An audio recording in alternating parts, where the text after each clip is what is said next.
but yeah, I do find that the international student athletes, they're looking for that opportunity.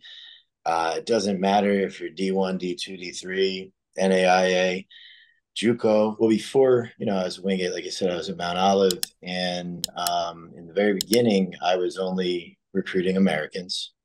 And then slowly I would get a random email, hey, I'd like to come over to the States. And once that first person um, worked out, then I would get more emails. And then I started to talk with recruiting companies, and that just expanded and expanded.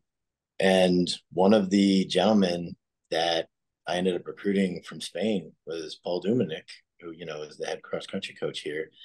Um, so when we got to Wingate, he actually got to Wingate 1 year before I did as a grad assistant. But when we got here, of course, we just continued to do what we were doing at the other, Mount Olive.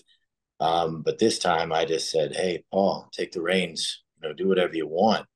And he really got into, I would say, basically Germany, France, Spain, a lot of different countries, but he really hits those three. Um, yeah. So I kind of started very small at Mount Olive. And then once we got to Wingate, it just exploded using that concept.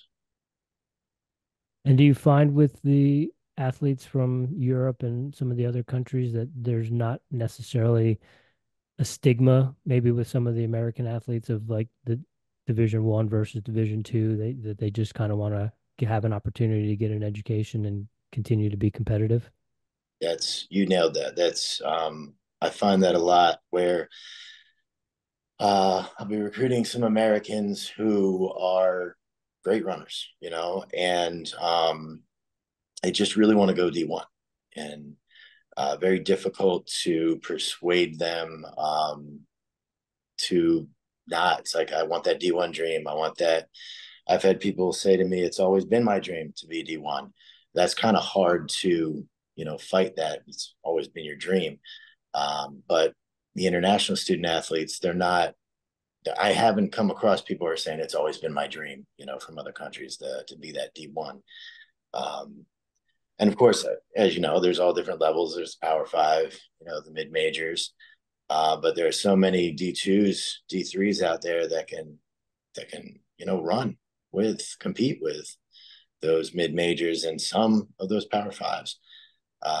But yeah, I do find that the international student athletes, they're looking for that opportunity. It doesn't matter if you're D1, D2, D3, NAIA, JUCO, just as long as you have a program that they feel is going to help them become better.